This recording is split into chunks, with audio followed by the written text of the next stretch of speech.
Good afternoon, everybody. Hello. Happy Monday. It's going to be a great week. I have very long things, long toppers at the top. Just warning you all, no falling asleep, please. Okay, so we've gotten more strong economic news in recent days. On Friday, our economy created more than 200,000 jobs last month. Under President Biden's leadership, we have now created a total of 15.7 million jobs over the last 3.5 years. Yesterday, a record 3 million travelers were screened at airports, a sign that our economy is strong and Americans are back on the road for the summer in record numbers. Speaking of which, last week we sold 1 million barrels of gasoline to help lower gas prices ahead of the 4th of July, which saw the lowest gas prices in 3 years. And today, a new report from the Economic Innovation Group highlighted what the New York Times called a, quote, a remarkable comeback under President Biden. That report found that communities that have been lifted behind struggled under the last administration, what the Times called a particularly grim stretch under Donald Trump. But those communities are coming back under President Biden, with jobs growing more than 4 times faster than in the previous 4 years. Investments spurred by the president's Investing in America agenda are benefiting previously left behind communities. That's just some of the economic progress happening under President Biden. Watch out for more news in the coming days. Exciting. And next, I want to share highlights from the president's recent schedule, as well as looking ahead to the next 2 weeks. So over the last 10 days, President Biden has been hitting the road and meeting directly with the American people, as well as continuing his job as leader of the country. In the 2 days after the debate, he met with supporters in Atlanta, Raleigh, New York, and New Jersey. Last week, he delivered remarks on the Supreme Court, visited the D.C. Emergency Operations Center for a briefing on extreme weather events, hosted a Medal of Honor ceremony, and joined the First Lady for a 4th of July barbecue with active duty military service members and their families. Throughout the week, the president also spoke with leaders of the UK, United Kingdom, Israel, and the Republic of South Africa. On Friday, the president traveled to Madison, Wisconsin for a campaign rally. On Sunday, just yesterday, he held numerous events across Pennsylvania with elected officials, including Governor Shapiro, Senator Fetterman, and Congresswoman Madeleine Dean. He participated in interviews, including joining Morning Joe just this morning. And throughout, the president has engaged with elected leaders, including members of Congress, governors, and local officials. This week, President Biden will speak to national labor leaders of AFL-CIO, host the NATO summit to show the unprecedented strength of our alliance, hold a press conference, a big boy press conference, according to Justin Sink from Bloomberg, who's not here, but Josh, you are here, I see you. So that will happen on Thursday, and travel to Michigan on Friday for a campaign event. And next week, he will travel to Texas and Las Vegas. On July 15th, he will commemorate the 60th anniversary of the Civil Rights Act at the LBJ Presidential Library in Austin, Texas. He will highlight the Biden-Harris administration's progress advancing civil rights and his vision to bring America together. On July 16th, he will address the 115th NAACP National Convention in Las Vegas, emphasizing the Biden-Harris administration's commitment to advancing racial justice and equity for all Americans, including Black Americans. On July 17th, he will speak to the UNODOS annual conference, where he will underline the Biden-Harris administration's historic accomplishments, including lowering prescription drug costs for America's seniors, lowering the Latino uninsured rate, and creating a Latino small business boom. And finally, I just mentioned the U.S. is going to be hosting the 75th summit, the NATO summit, right here in the United States, obviously in Washington, D.C. this week. NATO is the most powerful and capable alliance in the world, and President Biden is proud, very proud, to have worked to strengthen it and also expand it. So with that, the Admiral from the National Security Council is here to take your questions on that. I do have a few things to get through, so I'll ask you to bear with me. As Karine mentioned, the President's looking forward to hosting the leaders from 38 different countries this week in Washington for a historic summit to mark the 75th anniversary of the NATO summit. This will obviously include the leaders of all our NATO allies, as well as NATO partners, including Ukraine, Japan, New Zealand, and the Republic of Korea. Before we discuss the schedule, I just want to take a minute to discuss the context in which NATO leaders will be gathering this week. For 75 years, NATO has served a vital role in protecting the American people and in making the world a less dangerous place. NATO is the strongest defensive alliance in history, and today it is bigger, stronger, better resourced, and more united than ever before, in large part due to President Biden's leadership over the past 3 years. He's worked hard to expand the alliance by welcoming 2 new members, Sweden and Finland, and will officially welcome in Sweden this week. He has spent countless hours rallying the alliance in 2021 and 2022 to build a global coalition to respond to Russia's invasion of Ukraine and to provide indispensable support to that country. And I'll get more on that in just a second.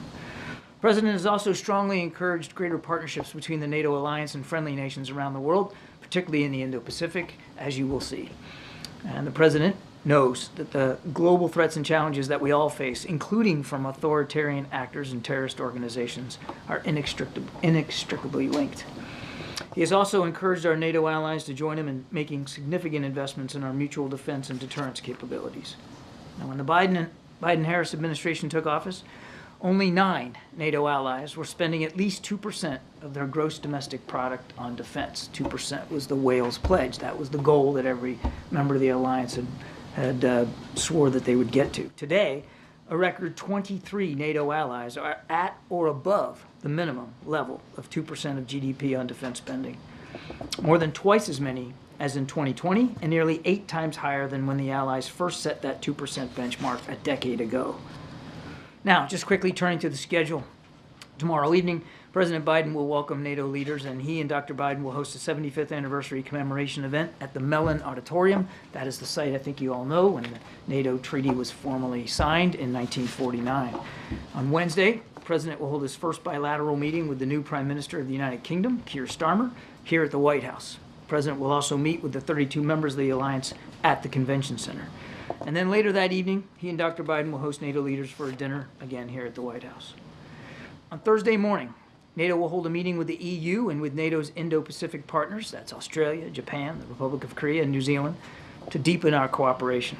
And then on Thursday afternoon, there'll be a meeting of the NATO-Ukraine Council, after which the President will host an event with President Zelensky and nearly 24 of our allies and partners who have signed bilateral security agreements with Ukraine, just as the President did, as you saw in Italy a week or so ago.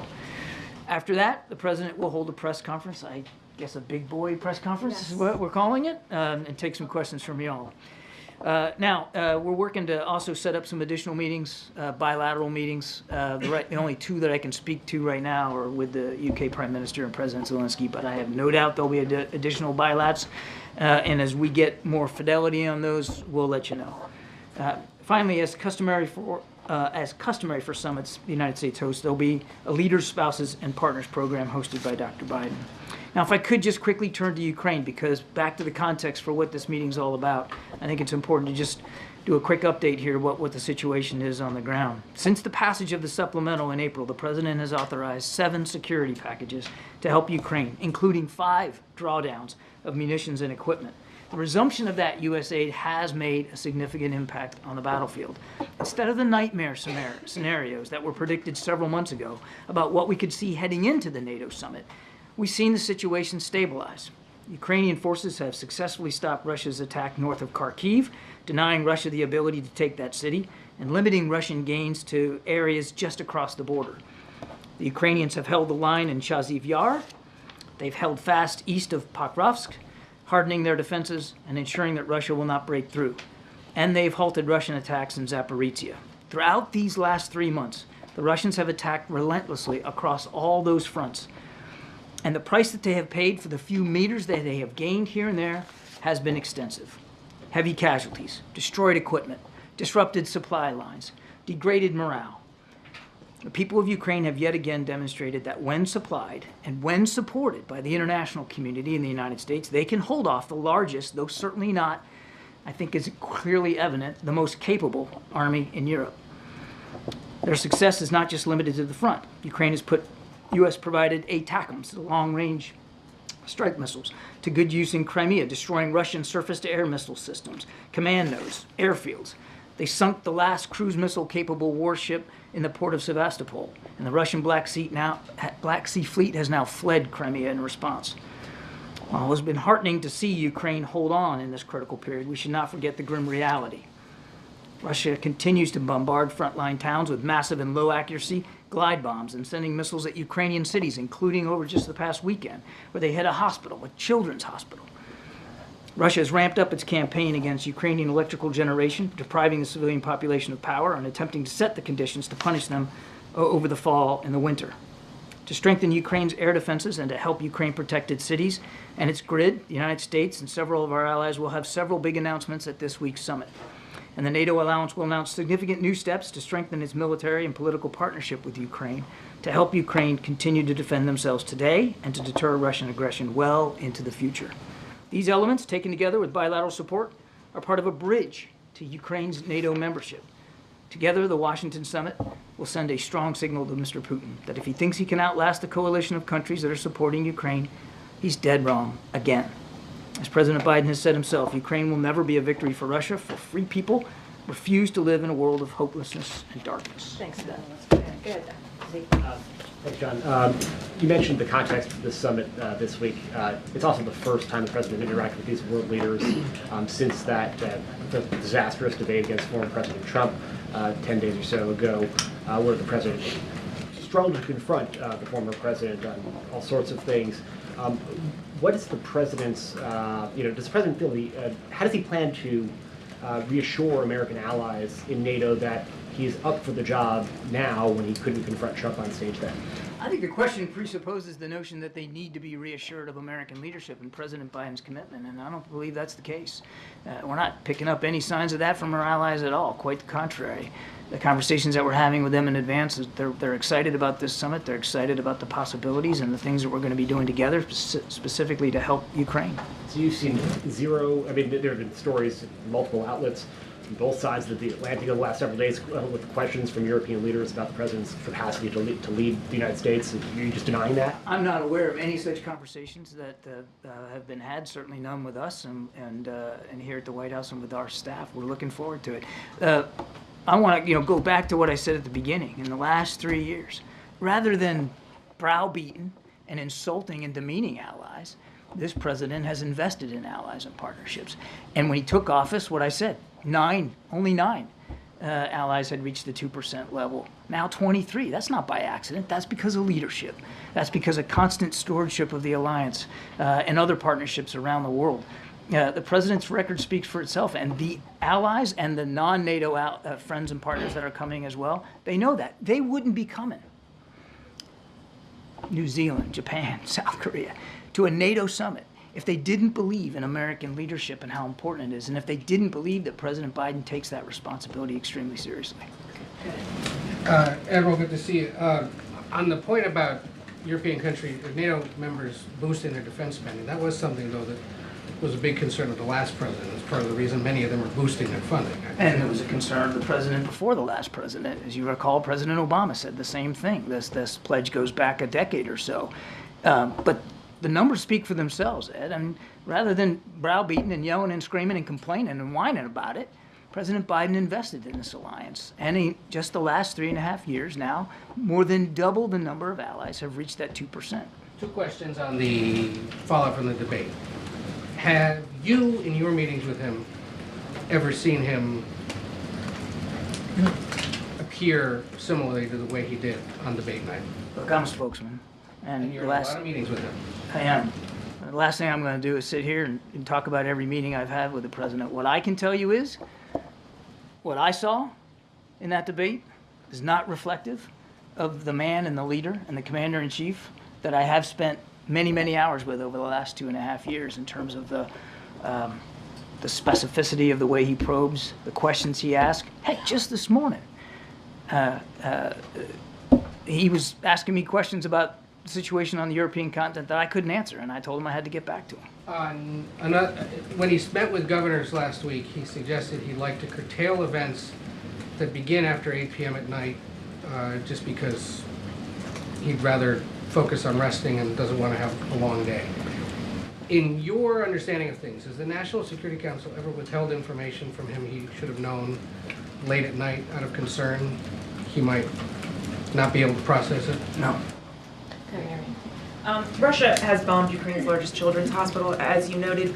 Do you believe the timing of these strikes is meant to send a message to NATO ahead of this week's summit? It's hard to draw a line, Mary, to that. I mean, sadly, this is par for the course for Mr. Putin to hit civilian infrastructure, and he doesn't care whether he's hitting hospitals or residential buildings.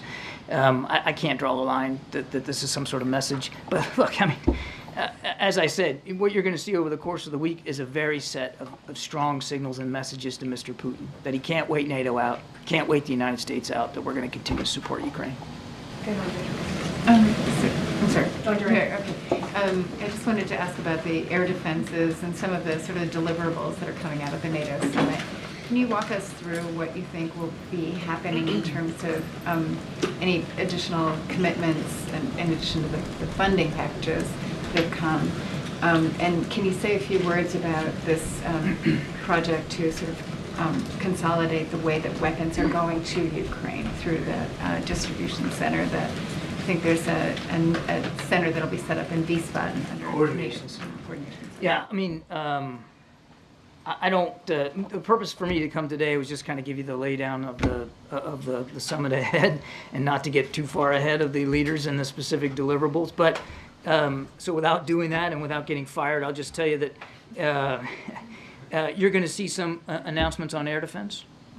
You're going to see some announcements on deterrence capabilities, not just with respect to helping Ukraine, but boosting the alliance. You're going to see some announcements with respect to the defense industrial base and how to shore up that and make it more resilient and invest in it more, including in our own industrial base here in the United States.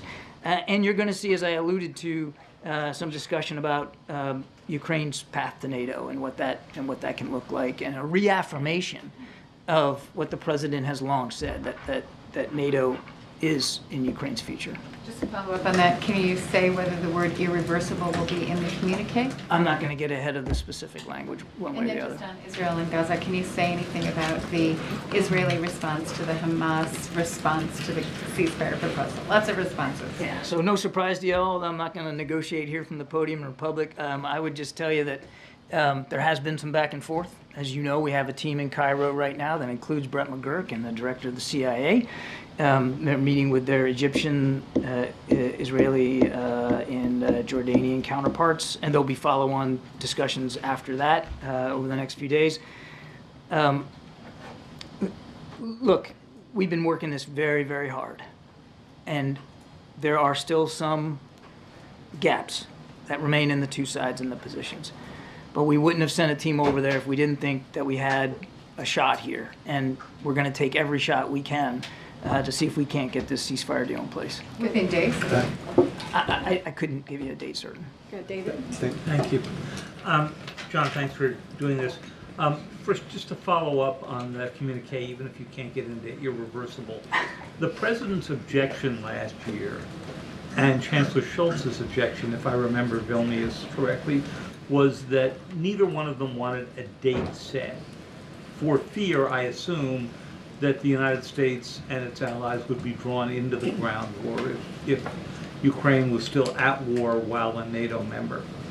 Does that remain today to be his primary objection?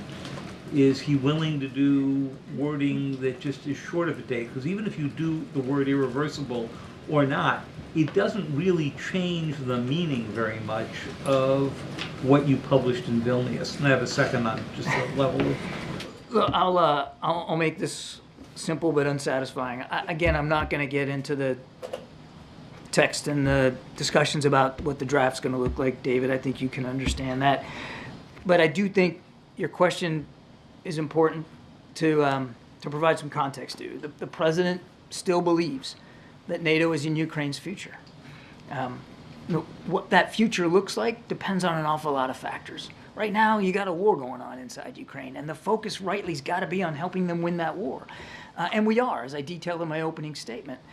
Number two, for any country that wants to join NATO, any country, and it's an alliance of democracies, the democracies have to meet certain guidelines, particularly when it comes to governance.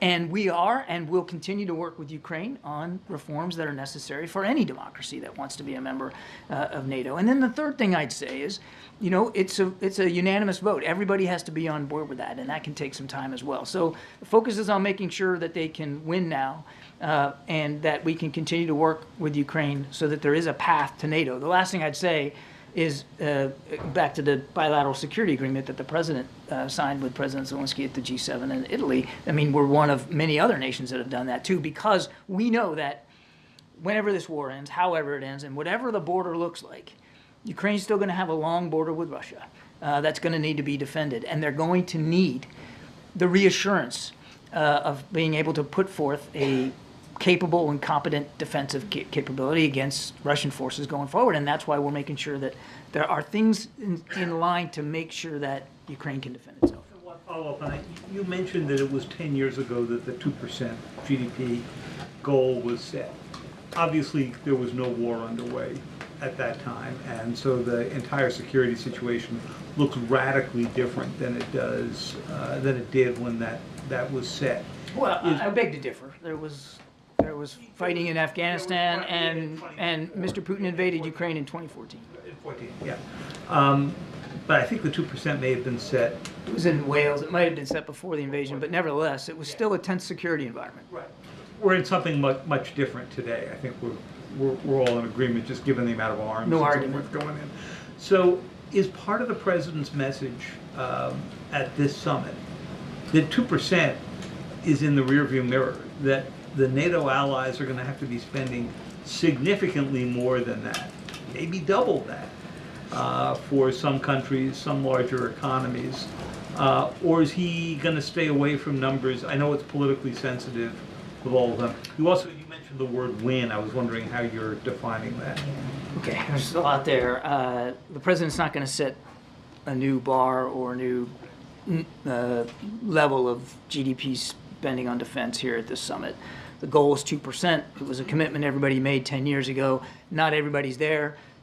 Most of the remaining nations that haven't reached 2%, most of them, not all, are working on it and are getting there. And so I think the president wants to focus on that. Wants to laud and commemorate those who have, but also make it clear that those who haven't still have some work to do. On win, I think we've been consistent about this. I mean, at least I think I have. I mean, we want all of Ukraine's sovereign territory respected, which means we want no Russian forces in any part of Ukraine by the internationally recognized boundaries. Go ahead, April. John, you just said, answering a question to Zeke, you're not picking up on signs of allies needing reassurances when it comes to President Biden. But the allies also look for a secure United States. Have you heard any conversations from the allies about issues of the elections process here, what they've been seeing, and the stability of the United States in the next few months, couple of years, etc.? I'm not aware of any specific conversations with respect to our domestic political situation. But look, April, we watch the domestic political situation of our allies and partners, of course, like we did with the UK and with France over the weekend, and we have no doubt that they're watching ours as well, and that they'll be watching our election with a lot of keen interest. We certainly would expect that, but I'm not aware of any conversations that we've had at senior levels here, at the NSC or elsewhere at the White House, from allies specifically about this particular election. Members of the European Union who gathered reporters a couple of years ago with concerns about democracy here? They might be talking to y'all, but I'm not aware of any specific conversations here. Just want to circle back, Admiral, on Ed's question. So you said broadly that the president, in your view, is not represented by what was on the debate stage. Then you gave us an anecdote about a meeting today where he was engaged and so forth. Are you saying you have never encountered a situation where you thought that he was displaying any of those symptoms or affectations or something that would give pause, or are you just declining to answer one way or another? Well, I'm a little uncomfortable answering these kinds of questions because as a spokesman, my job is to be an advisor and counselor, and I don't think it's appropriate for a spokesman to... Yeah, I did because I wanted to make it clear. So, yes, I'm uncomfortable with these kinds of questions, but to answer your specific question, in my experience, the last 2.5 years, I have not seen any reason whatsoever to question or doubt his lucidity, his grasp of context, his probing nature, and the degree to which he is completely in charge of facts and figures. And if he isn't, what I've seen is, because it happened to me this morning, when he isn't and when I can't be in command of those facts and figures, I have to fess up and go get the information that he's asking for. And he asked me some questions this morning I didn't have answers for. Okay, Nadia. Thank you, Karine. 2 questions on the Middle East. Israel has conducted the largest seizure of land in the West Bank, which undermines the president's vision for two-state solution. So why the White House has been not mum on that, and will the president... Yeah, no, it's not that we've been mum. There was a statement put out by the State Department about this call for settlements. Nothing's changed about our view that settlements continue to be counterproductive to peace and stability and the possibility of a two-state solution. We don't support that. Okay, and second, you mentioned about the Ukraine and Russia in terms of the civilian casualties.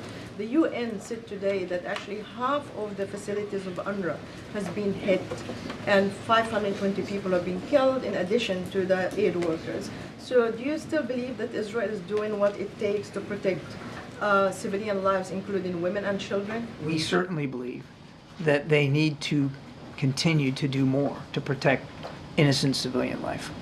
Yeah, but they're not doing much. I mean, I've been asking this question for 9 months. Your question wasn't about what they're doing or not doing. Your question was, do we believe that they should do more? And my answer is yes, well, they need to do more to protect civilian life. And we're going to continue to have conversations with them about how they're prosecuting these operations. Thanks, John. Just sticking with the Middle East, but connecting it to the other big story. During the ABC News interview on Friday, George Stephanopoulos asked the president, was he, quote, the same man today that you were when you took office 3.5 years ago?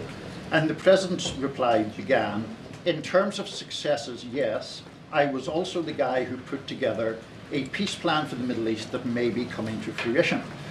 Now, it may or may not be coming to fruition, we don't know. We do know 38,000 people have been killed in Gaza, almost 2 million displaced, and according to UNICEF, 1 in 3 children under the age of 2 is suffering from acute malnutrition.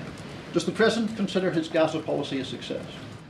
The president believes wholeheartedly that this ceasefire proposal that we are trying to get done will make a big difference in terms of not only temporarily ceasing hostilities, but potentially giving us an opening to end this conflict.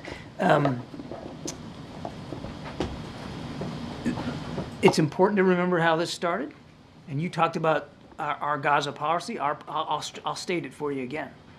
We want to make sure Israel has a right to defend itself from the kinds of attacks it suffered on the 7th of October, which I know is easy for people to forget.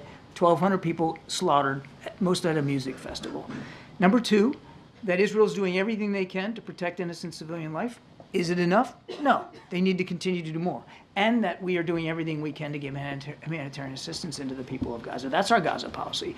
And as the president has also said, we would be and will still continue to be willing to adjust the policies that we are executing with respect to Gaza as we see things unfold on the ground. But the broader question was, does he consider his policy to have been successful? Israel is defending itself against a terrorist attack, so we can check that off. Humanitarian assistance continues to flow. In fact, if it wasn't for the United States, I dare say that not a fraction of the humanitarian assistance that is getting into Gaza would get in. Is it enough? No. And the Israelis have taken some steps to be more precise, more discriminate, and more careful in their operations. Is it enough? No. So we're going to keep at it. We're going to keep working on this. Keep saying, is it enough? No. The president described Israel as bombing, indiscriminate bombing in December. 7 months have passed and you have paused one arms shipment, as I understand. Is that correct? That's right. Is there a question here? Do you think that that's an effective response to indiscriminate bombing of a civilian population? It's never right to be conducting indiscriminate bombing of a civilian population. That's why we continue to work with the Israelis to be more precise, to be more careful. All right, just a couple more. Go ahead, Michael.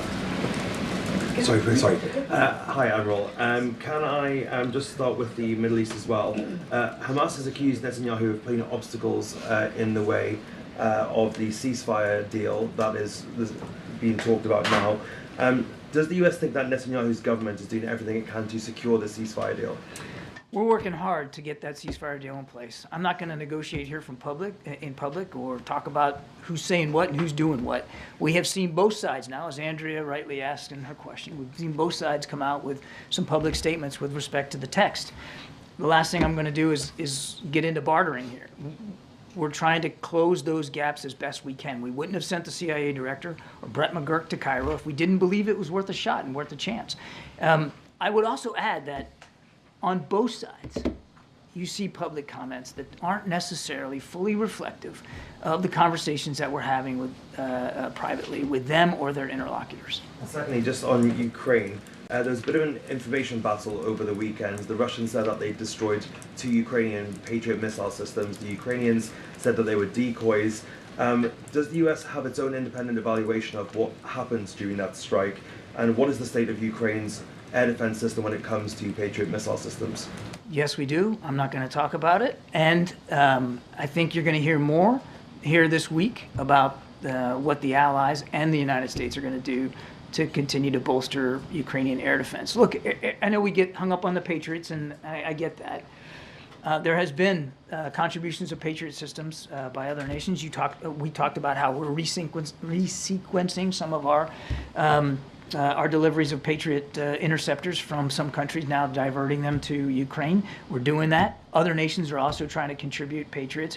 But let's not get caught up on just one system. There's short range, there's medium range, and there's long range air defense. And Ukraine needs all of it. And again, I think you're going to see this week the Allies really stepping up and showing that they're willing to continue to provide those kinds of capabilities. Go ahead, Josh. Thank you. John, Viktor Orban is visiting China right now on the heels of a visit to Russia. I'm wondering whether the U.S. has any views on that and what impact it might have on the situation in Ukraine. Yeah, we're concerned about it. It certainly doesn't seem to be productive in terms of trying to get things done in Ukraine and trying to move forward to achieve this just peace that President Zelensky continues to work hard, and we continue to try to operationalize. But yeah, it's concerning. Was there any advance notification given to the U.S. on either trip? None that I'm aware of. Can I try one more time on irreversible? Does the U.S. Yes, have a you can position? try. Does the U.S. have a position on the inclusion of that word? Our position is that NATO is going to be in Ukraine's future.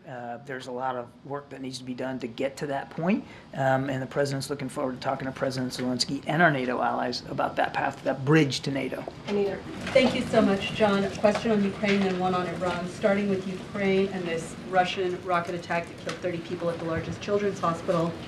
Does this shift the U.S.'s position on not allowing Ukraine to strike directly at Russian airfields that originated these attacks? Shift the position. Yes. Make you change your mind about not allowing that, and how do you justify not giving Ukraine permission to attack? There's been no change in our policy. You saw that the president several weeks ago gave guidance to Ukraine that they can use U.S. supplied weapons to strike targets just over the border.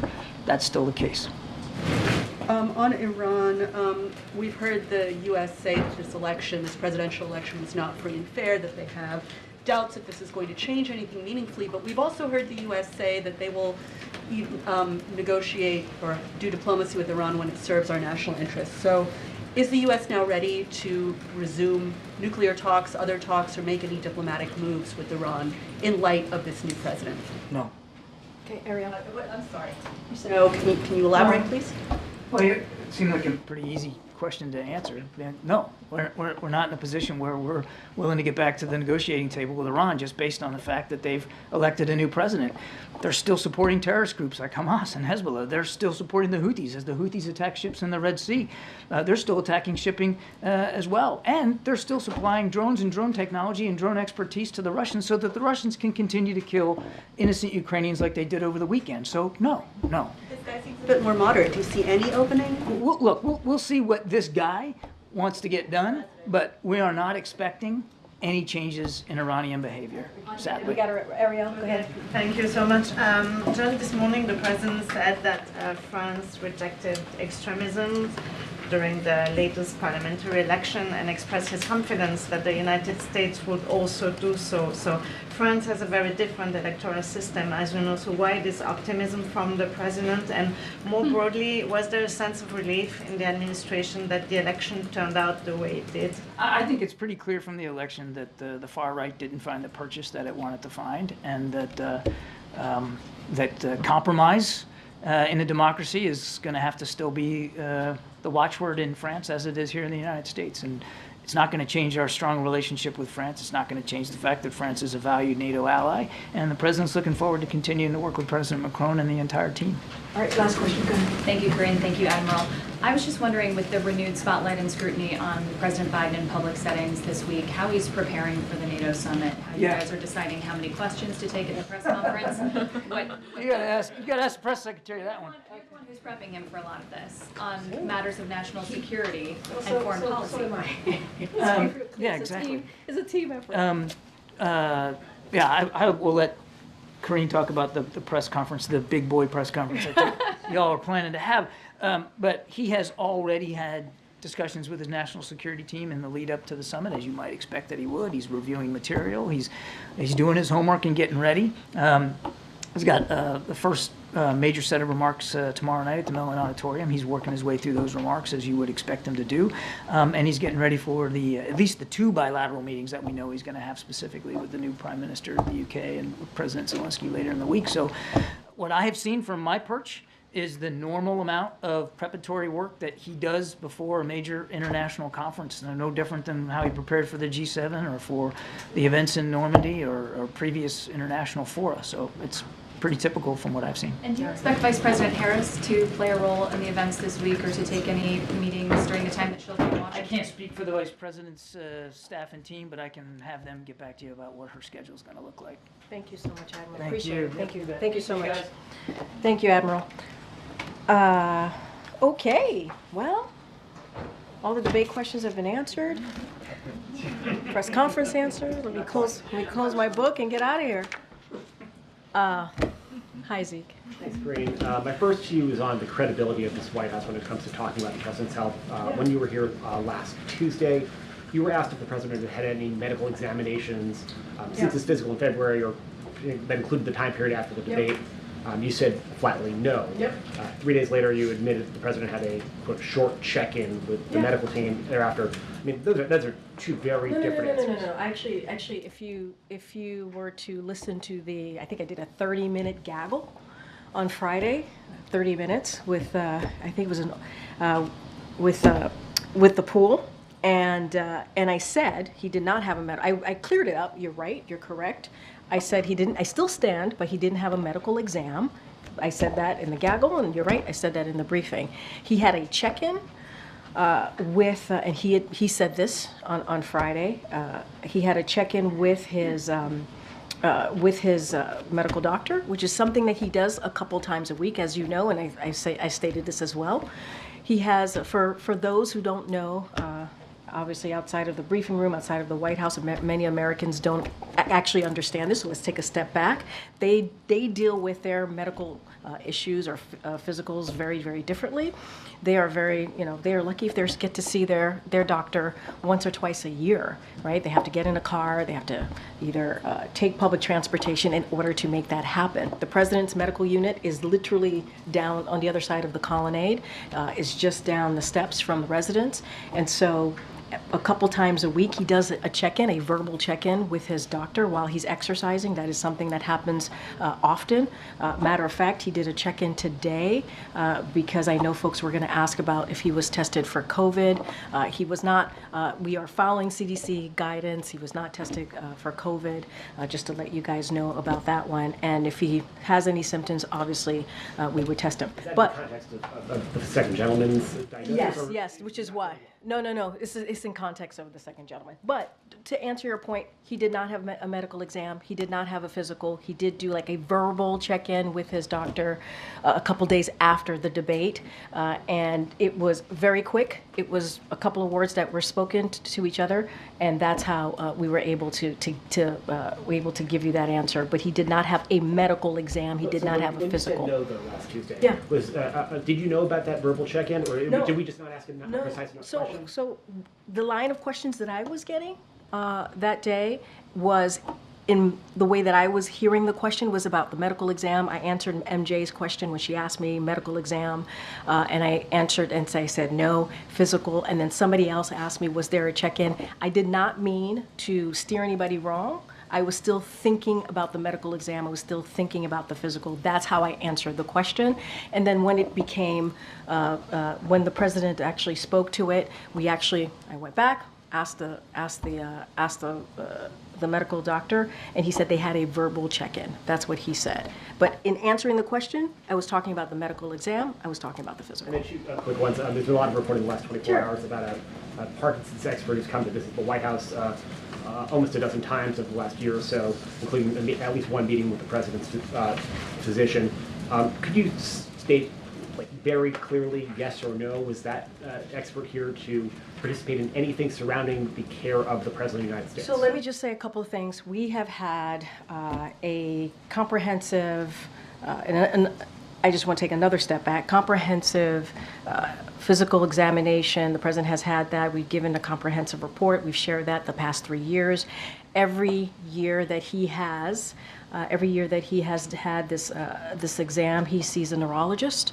And just to give you a quote from that, from the report most recently in February, an extremely detailed neurological exam was again reassuring in that there were no findings which would be consistent with any cerebellar or other central neurological disorder such as a stroke, multiple sclerosis, Parkinson's, or ascending lateral sclerosis, end quote. So that came directly from in February in that comprehensive report that was provided by the president's doctor to me, that I share with all of you. So anyone who is watching can certainly go to our website. That's not an answer to the question, which was this expert's visits, was multiple visits to the White House pertaining at all to the president's care? Here's the thing. I've said he has had three. He has had three physicals. In those 3 physicals, that's when he has seen a specialist, a neurological specialist. I have to be super mindful here, and this is why, and I'll explain this to you in a second. There are thousands of military personnel who come onto this White House.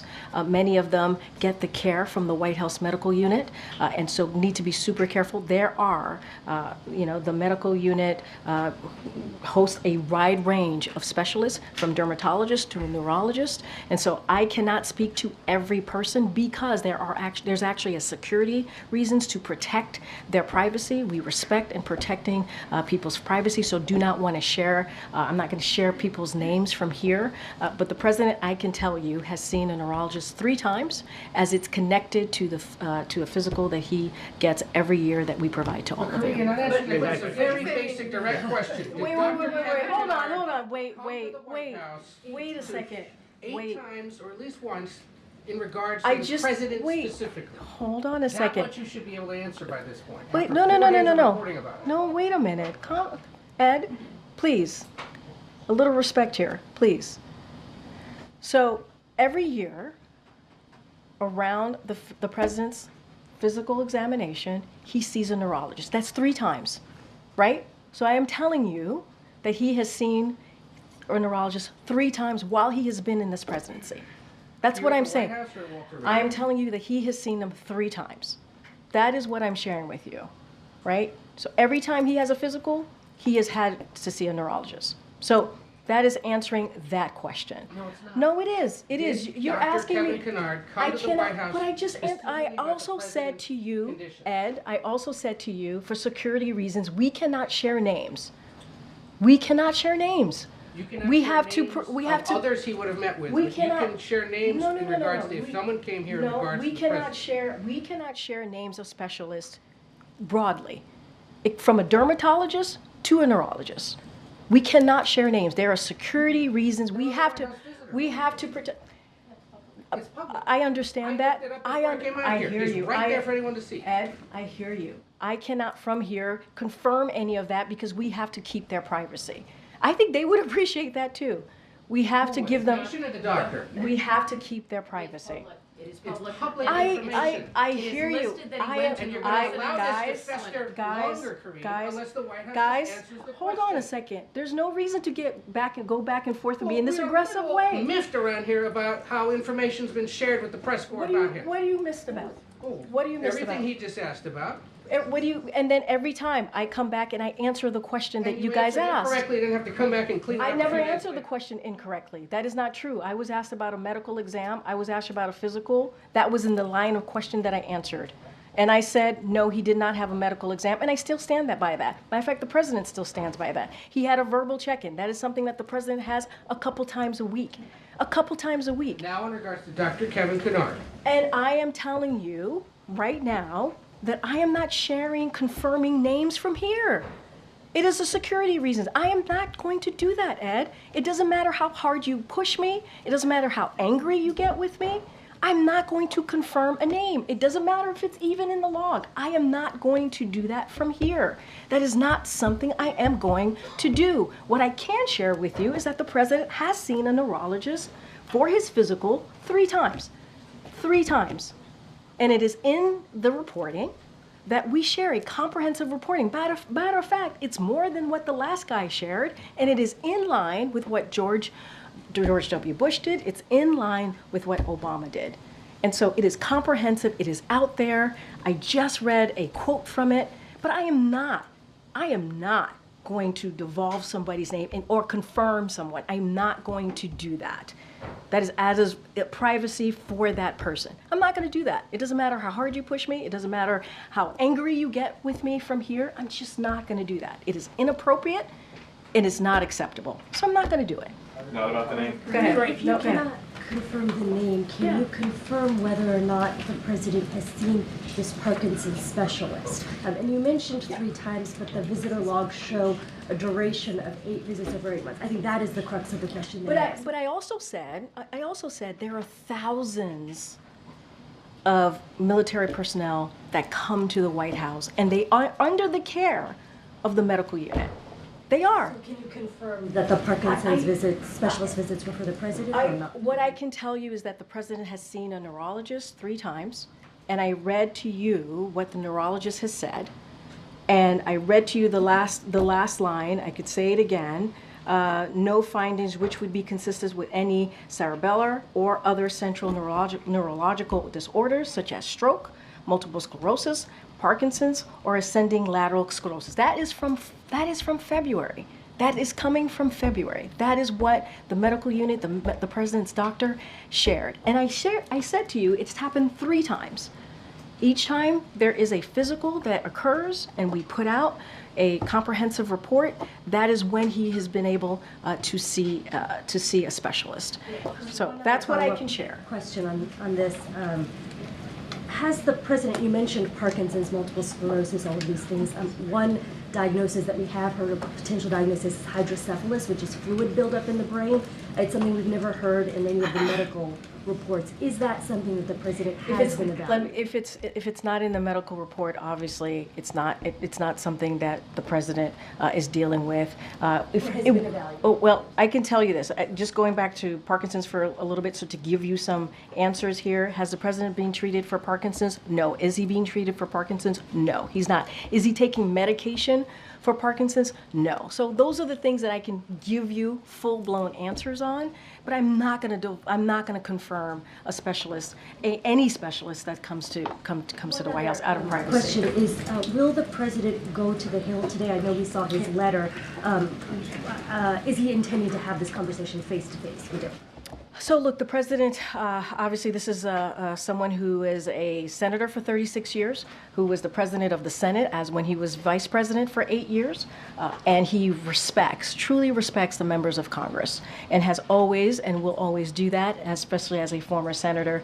And I will say, and you've heard us say this before, or most recently, is this is a president who's won the primary, right, by 14 million votes, 87%. Of those votes, so certainly. And look, I don't have any engagements to read out, outside of that. But I will say that the president was in Pennsylvania. I just mentioned at the top, he got to see Senator Fetterman, Senator Casey. He also got to see Congresswoman Dean. He spent some time with them. They traveled across Pennsylvania. And I will say, when the president gets knocked down, he gets back up. This is quintessential Joe Biden. And there are a long list of other congressional members who have shown their support for this president. I don't have anything else to read out. You saw the letter. The letter was, I think, pretty clear on where the president stands, and I'll just leave it there. Okay. You've noted that there are thousands within the Walter Reed system who may be treated by a specialist who visits here at the White House, but this neurologist had a meeting with the president's physician, with his doctor. You're refusing to say if he was here to evaluate the president or if he was consulting on the president's health, so what then was that meeting about? And I will say that Dr. O'Connor leads the medical unit. He leads the medical unit. No, because we will not confirm or speak to names that you're providing to me. It is out of security reason, is out of protecting someone's privacy. We're just not going to do that. But they are. The reason that I mention that is because there are 1,000 military members that do indeed use the White House medical unit. They do. They get care from that. We're talking about the president of the United States. Guys, I'm trying to answer the question so you can connect the dot that there are multiple neurologists that come, not neurologists, specialists that come through here because there are more than 1,000 medical military personnel here. But you certainly could clear this all up just by saying what he was doing here and if it was connected to the president, yes or no? I am not going to confirm a particular neurologist, anybody. It doesn't matter if they're a dermatologist or a neurologist. I'm just not going to do that. I shared with all of you that the president has been with the neurologist 3 times as it relates to his physical, 3 times. So I'm just not going to do that out of security reasons, out of privacy. It is not something that I'm going to do. A measure of privacy we have to be able to give people from here. One other question. The president's doctor, you say, has seen no reason to evaluate him for Parkinson's since his physical in February. Is that based on these verbal check-ins that you've been describing, based on his public appearances? Wait, say that one more time. You've said that the president's doctor has seen no reason to evaluate him or reevaluate him for Parkinson's since that physical in February. What is that based on? Is it these verbal check-ins? I never said that. That's what the White House has said. Well, what I have said is that he just had a physical just in February, and the physical was very clear. It was a comprehensive physical. We gave out a report on that, and as it relates to the check-ins, that is something that is common. The president has a medical unit that is literally down the hall that he's able to check in with when necessary. They normally do it while he's exercising.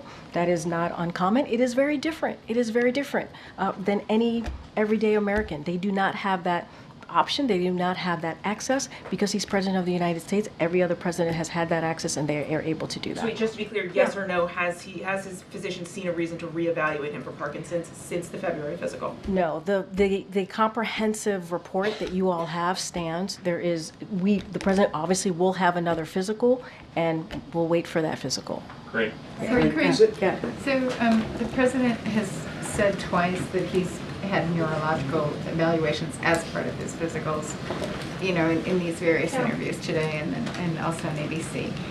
But there have been a number of people who have said, listen, why don't you have a cognitive test just to rule out that there are any issues, would the president, would you counsel him to do that just to sort of put an end to these questions? Andre, I hear you. The neurologists have said it is not warranted. The president himself, he said it today, he said it multiple times, and the doctor has said this. Everything that he does day in and day out as it relates to delivering for the American people is a cognitive test. And that is what the medical doctor has said. That is what the specialist has said. I just want to take a step back for a second, because I do take offense to what Ed alluded to. Come out here, every day there's a press briefing, and we do our best to give you the information that we have at the time. That's what we do. And we understand that the freedom of the press, we respect the freedom of the press. You heard me talk about this last week. I appreciate the back and forth that we all have. I try to respect you, and I hope you try to respect me. And we literally do everything that we can. My team does everything that we can to make sure we get the answers to you. That's what we do. And sometimes we disagree. Sometimes we are not in agreement. But you know what? That's democracy. That is what is important, to have that healthy back and forth. And so to say that I'm holding information or allude to anything else is not unfair. It's really, really unfair. I think people who are watching and have been watching this briefing for this past week could say that we are doing our best in this briefing to provide the information that we have. And I will admit, I will be the first one to admit, sometimes I get it wrong. At least I admit that. At least I admit that. And sometimes I don't have the information. And I will always, always admit that. But I do take offense to what was just happening at the beginning of this briefing. It's not okay. Go ahead. We are seeking clarity. I understand that. And I think what we're trying to say is when a name is in a public record on a WAVES form, that it is in the public domain. Yep. The president could authorize that his medical records or additional medical information could be made public, because he could waive HIPAA, he could do those things. Yep. And if he chooses to do that, we would like to know more. Part of the reason we are pressing here is that we are not clear on what has happened, and therefore the American people to whom we report don't have a sense of it. So that's what we're trying to do. Yeah. And so But the personal attacks is not okay. And we want to have a I just want to be positive. very, very clear here. So the question is, one question is, after a debate that drew days and days and days of scrutiny, why hasn't the president had an in-person physical check-in? Maybe blood work, maybe other things, Yeah. because when he said he was seen, I certainly thought he had been physically seen, not a phone check-in. No. So and that's part of what we're saying about how information comes out in waves, and then we may have a different impression. So And I totally this understand that. dominated his presidency Yeah. for 10 days, and he could submit to another exam, a full exam, partial exam, whatever. He can waive his right to make things public. None of us are asking about the military members who might be seeing a physician here. None of us. We are only asking about Yeah. the president's well-being. Understood. And so that's why we want to understand. When you see Yeah. on the public records that a physician with his specialty has come to the White House, gone to the residence clinic, and met with the president's physician, we feel like there is more to be said there, and that's what we're asking. And I understand that, Kelly-O, and you know I respect you wholeheartedly, and I've known you for some time. We want to be also, because we are talking about someone whose name who is out there, and I understand. I get it. It's in the law. I get that. It's in the law. What's the security concern? We want to respect that person and give them the measure of privacy that they deserve. The moment I say anything about any specialist, it becomes a thing from this podium. So what I can share, and this is what I can share, he has seen a neurologist 3 times. 3 times, not more than that. Not more than that. He's seen a neurologist 3 times. And that is connected to the physical, the comprehensive physical that we have been able to share with you. So I think that gives you some information about how many times. 3 times. And the reason why I am sharing that there are thousands of military personnel, so you also have an understanding, because there are 1,000 military personnel that comes here, and that not just comes here, but under the care of the medical unit, right? They get care from the White House medical unit. there tends to be dermatologists, from dermatologists to neurologists who come through here because the White House medical unit is indeed caring for folks. So I have confirmed 3 times. I just cannot get into details or confirm a name of a person. I cannot do that. There's security reasons. We have to give people a measure of If he would privacy. waive some of his records and make those. I don't know how all of that works. I'm not going to pretend I know how that works. And what I will do is certainly will share that information with the powers that be. I just don't want to get into a back and forth on that particular question. Thanks, Karine. I mean, to Kelly's point, the president today, when he called into Morning Joe, he said that he had released all of his medical records. Should we take that as an indication that he's going to do so? Well, look, what I can say is that we have shared a comprehensive medical report that is pretty detailed, that is in line with other presidents, certainly not the last one, but the ones, the 2 before the last president. And we have been pretty much in line with what they have done.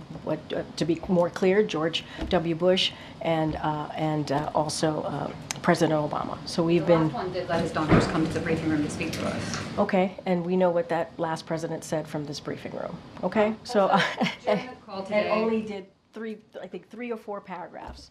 Very different approach. During the call today to MSNBC, Yeah, sure. was the president reading off of a script? So I was in the room when the president called into Morning Joe. The president spoke from his heart. The president was very clear. There was no script at all. And he was very detailed. You heard him say actually during the call that he was reading some quotes. He said it. He shared that information. He was reading some quotes from the debate. So he shared that with you. What you heard was a passionate interview. It was about 18 minutes. He talked about and laid out his vision for this country. He talked about how he wants to make sure we move forward. I want to be really careful because he also talked about the campaign, which I can't do from here. But he I think it was incredibly powerful. He was reading quotes, but not from a script? Nope, it was not a script. In a big boy press conference, how many questions should we expect that he is going to take? So look, it is going to be a solo press conference. It is going to be certainly more than a 2+2. I'm not going to, we're still working it out, so I'm not going to go into specifics from here. But you could expect a solo press conference from this president at the end of the NATO summit. He's looking forward to it, and he will be taking your questions. So that'll be a good thing. Something different. Great. Great.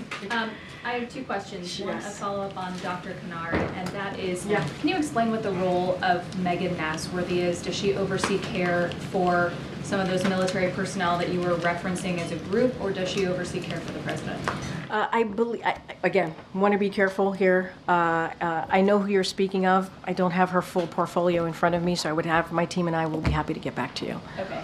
And then on the president's and the White House's engagement with House Democrats, and Democrats more broadly, there was an article a month ago in the Wall Street Journal that the White House universally panned because the on-the-record quotes criticizing the president's age and acuity were largely from Republicans. But I want to ask about the graphs in that story about Democrats.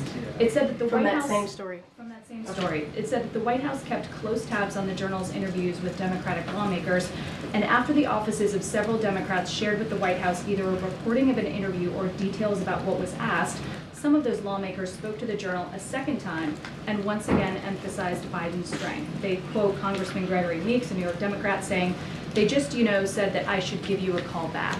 I'm wondering if you could characterize what the White House told Democrats to tell reporters about the I think the Democrats spoke for themselves.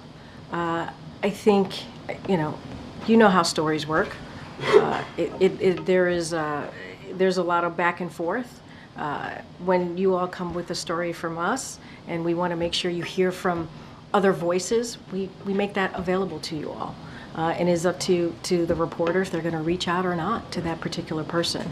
But we expect and we anticipate and we understand that it doesn't matter who, if it's a congressperson or a governor or any elected official, they're going to speak for themselves. They're going to speak for themselves, and I would say that Representative Greg Meeks has also been very supportive. If you fast forward to where we are today, Representative Meeks has been very supportive of this president, continuing, moving forward, and we've heard from many others. CBC more broadly has been very supportive. We heard from the chair, Chairman Hosford, from the CBC, and so that is the type of support that we continue to see. So there hasn't been outreach by the White House to Democrats who might have misgivings about the president's age or acuity to have them say positive things about the president publicly? I'm not really, I don't quite understand where you're going with the question. I think I explained it. Sometimes when you all are working on stories and we want to hear, we were trying to provide supporters from the president, that is not unusual.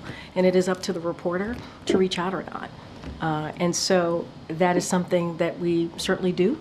That is something that, that is not uncommon.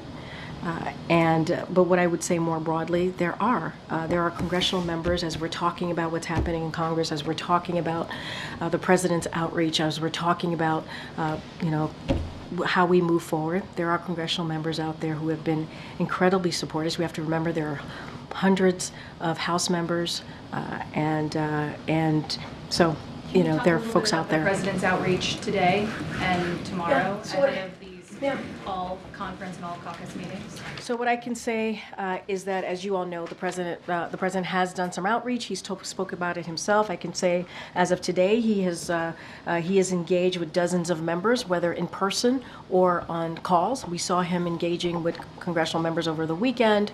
We saw him doing that on several of the trips that he has done over the past 10 days. There have been about 6 states that he's been able to stop over and engage with supporters. So he's been able to do that.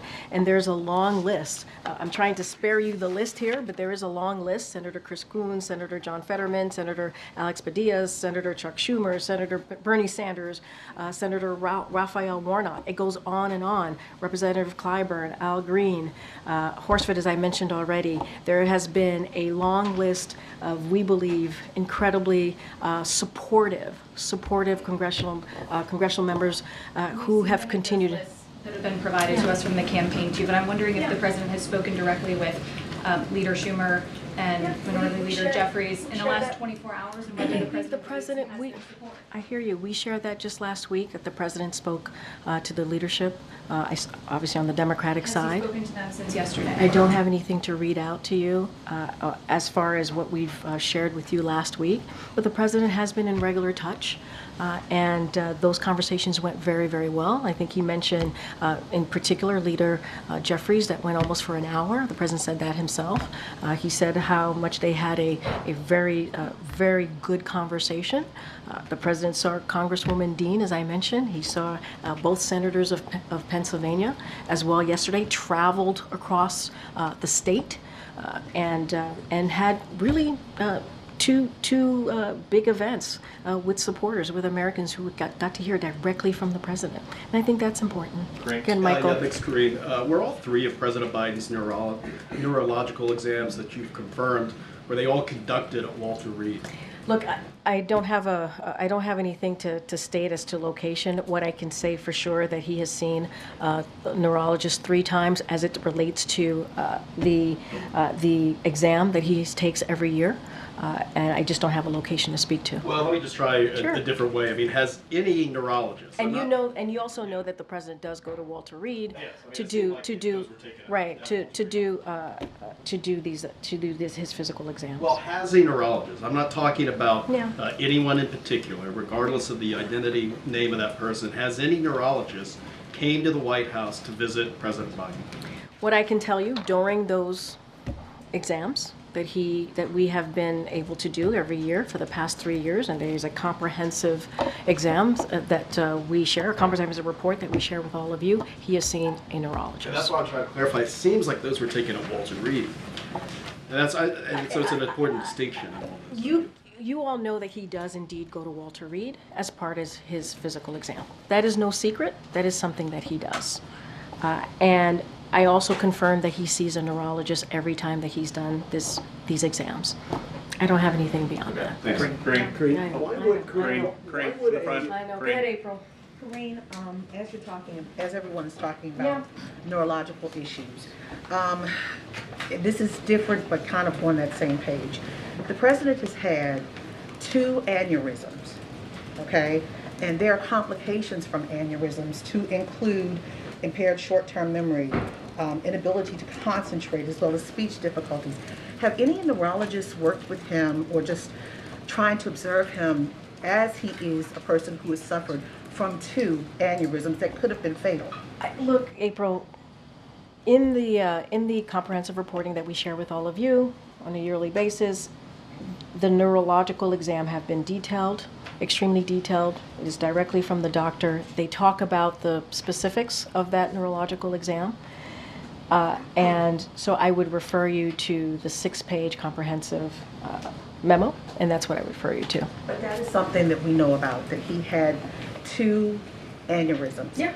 And that is part, all of those complications are part of a neurological exam. Have they tested for that at all? Do you know? What I can tell you is that the exams have been detailed, they have been extensive, and that's what I can share with you. I would refer you to the document, to the Last report. question. Sure. We're just days away from the Republican convention. How do you, as this White House who stands behind this president, how do you work to do an image change to revamp him, to make him shinier and brighter, if you will?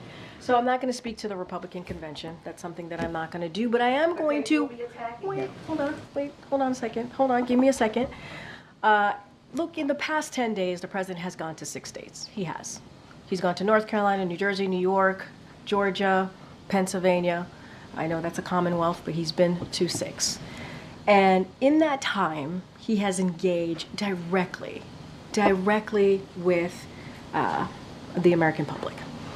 And you've seen the enthusiasm, you've seen the energy. He's been able to talk to them directly and talk about his goals for the future. Talk about what he's done in the past 3.5 years. They have heard specifically from him on even his health, even the debate. And I think that's important too. So, and you just heard me lay out the next 2 weeks. So the president's going to continue to go out there. He's going to continue to be present in the communities. He's going to continue to hear directly from the American people. And that's the best way to do this. That's the best way to get out there. That's the best way to make sure that you have your finger on the pulse and that the American people get to see you for themselves. Since you all speak to the Republican convention, what about the Democratic convention? I can't speak to the Democratic convention either. I can't speak to that. That's for the. No, but you're asking me to speak to 2 things that I can't speak to from here. That is something that the campaign and the convention can speak to. Very, very. Right at the end of the April, you may not like my answer, but I'm telling you the president's going to continue to go out there. I just shared with you at the top a robust plan that the president has to be out there, whether it is in Vegas, whether it's in Texas, and let's not forget the other states that he's visited in the last 10 days. In the last 10 days. There's a stark difference from what we've been doing and what the other side is doing. Stark difference. And so the president is committed. He's going to continue to do that. He wants to engage directly with the American people. 600 people at the church yesterday, 600 people at the event in Harrisburg. That's a pretty good start. And that's just a continuation. That's actually not a start. That's a continuation. Go ahead, Josh. I know. I'm kidding you. Is it still the administration's policy that physicals are done annually? Yes, that is just like every other president has done before this president. We're going to continue to uphold that. So it would be fair to us to assume that as of now, his next expected physical would be next year? It would be next year. The last one was in February. And can you clarify for us, forgive me, I might have missed it, or by design, he will or he won't go to the Hill tomorrow? Say that one more time. Oh, I don't have any engagement to share. As you know, NATO is front of mind. That's what he's focused on. You saw that letter that came out from the president. He's going to be focusing on the more than 30 world leaders that are coming here for 75th anniversary of NATO, continuing to show the strength of our alliance. I think it is something that the president's very much looking forward to.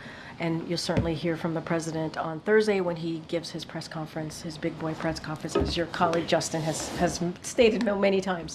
in your regard. Yeah. We shouldn't expect then some sort of big outreach push to member Democratic. I mean, look, I just shared that he has done dozens of calls, not just calls, but also face-to-face, as he did in Pennsylvania. His team, campaign side, they're going to do their thing. We're going to do our thing on our side.